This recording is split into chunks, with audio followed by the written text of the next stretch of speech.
Okay, today is Thursday, April 29th, and I'm here with subject number 7 with our interview today to look at the following research question.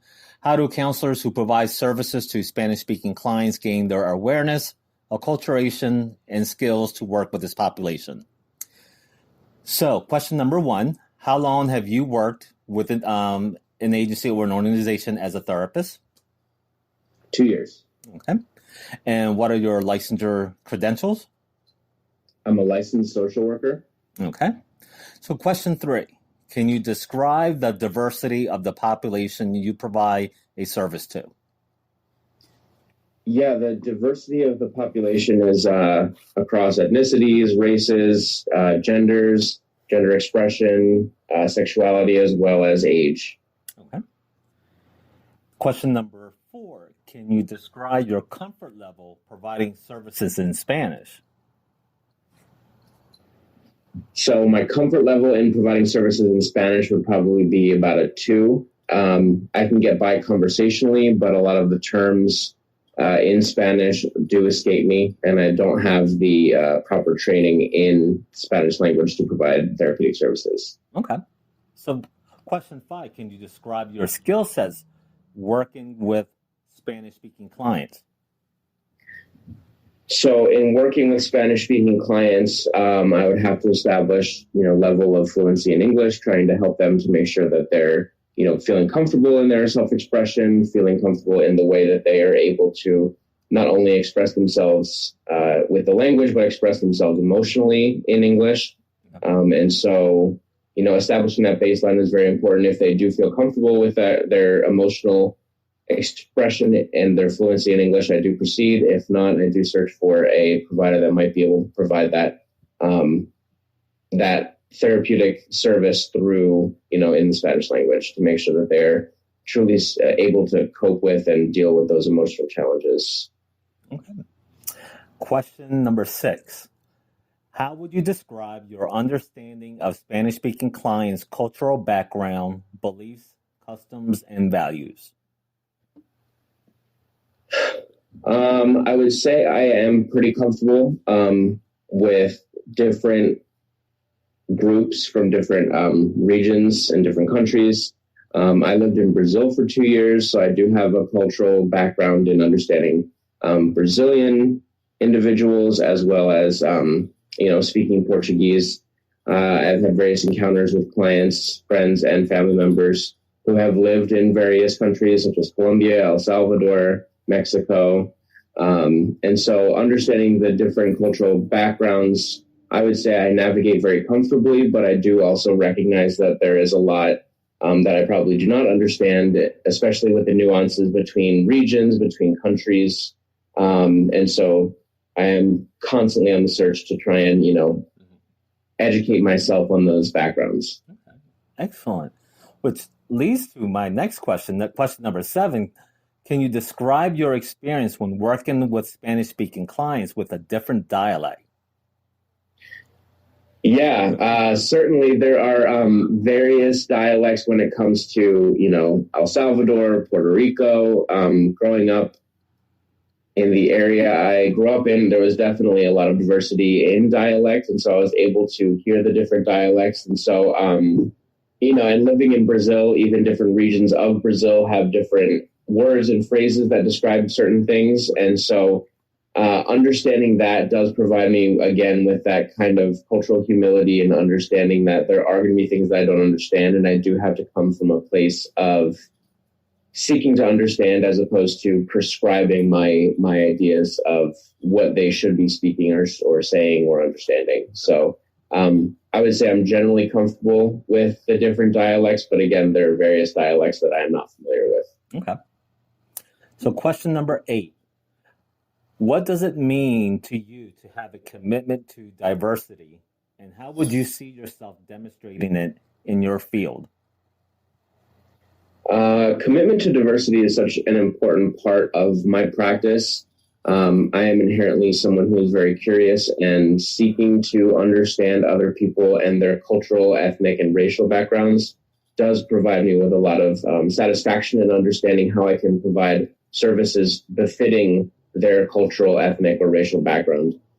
simply because so many of us come from different backgrounds and understandings and situations, and that there's so much nuance that I tend to work to educate myself around different cultures, ethnicities, and races to fully understand how I can best mold my therapeutic approach into the way that they can best express themselves, and to truly help them seek solutions to their challenges. And so I would say it's a huge part of it, and I see it on a daily basis. Question number 9. How does the agency or organization address a situation that involves counselors' values or beliefs that are different from Spanish-speaking clients? So, can I ask a clarifying question? Say again? Can I ask a clarifying question? Sure. Yeah. Yeah. Just so that means, how does the agency deal with when counselors or employees have different backgrounds? Yes. So I am pretty new to the agency. And at the same time, I have noticed that there is a lot of understanding around cultural backgrounds for clients specifically. But I have noticed that diversity is also an understanding in the way that is being handled with employees as well. Okay. Question 10. Can you describe when it was difficult to express something in Spanish, and how did you feel in those occasions? Oh man, yeah. Again, I'm very conversational when it comes to Spanish, so I wouldn't be able to provide any therapeutic services. But there have been times that I've attempted to at least bridge a gap, and I do a lot of times feel inadequate when I'm not able to express myself. And so, one, it allows me to, understand and empathize with any of my clients who might be experiencing that, where they might be having trouble expressing themselves in general, but also emotionally. Living in Brazil, the first couple months, it was definitely challenging as I was acculturating to the language and learning to express myself in a different language, and learning to express myself emotionally took a lot of time. And so providing that empathy was really good. But there's also a lot of, fear and anxiety when you are trying to express yourself and find ways to fully provide the services and resources that you need to those people in need. So I often, again, try and make sure that they have that baseline fluency that I feel would be beneficial for the two of us. And then if not, I will pass them off to a clinician who does have that background. Okay. Question 11. Can you describe your experience with professional counseling terminology in the Spanish language? Ooh, very little. I would say maybe a 1 out of 10. I do not have a lot of fluency when it comes to clinical services. I do have a base rate of understanding of emotional expression in Spanish. And so that has allowed me to, again, bridge even a small gap, but not to the point where I would be able to provide therapeutic services in Spanish. Excellent. Question number 12. In your experience, what are the challenges faced by clinicians of Latino groups in the workplace? What strategies have you used to address the challenges, and how successful were those strategies?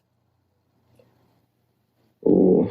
Again, as a new clinician, I haven't really had the opportunity to enact any changes or efforts to change, but I would say that, understanding Latino culture, again, coming from that place of nuance, I feel like a lot of cultures, races, and ethnicities tend to become monoliths where it's all grouped together. And so understanding someone from Honduras or the Dominican Republic or Chile, they're coming from very different backgrounds. And so I would say the best thing to do would, again, be seeking to understand those cultural backgrounds and regional differences in Latino culture to truly provide the best environment for employees who may be coming in and facing any sort of microaggressions, any sort of generalized understandings. So yeah, again, I haven't really taken any efforts yet as a new clinician, but I think that would be something that I'd like to do in the future. Okay. Excellent. And the final question number 13. What efforts have you made or been involved with to foster multicultural understanding and cultural competence through working with this population? Again, I would say that they're generally on a more personal level, right? Educating myself on different cultural and ethnic and racial backgrounds, as well as working to understand and police my own microaggressions and micro invalidations, trying to find ways to understand that for myself and, if need be, correcting other, coworkers and, trying to create an environment that would be an environment that I would be hopeful that employees and clinicians would be able to feel comfortable expressing themselves in language or, ethnic or cultural background. Excellent. Thank you, subject number 7, for participating in this interview. This concludes the interview for today. At the conclusion, a survey will be sent to the email.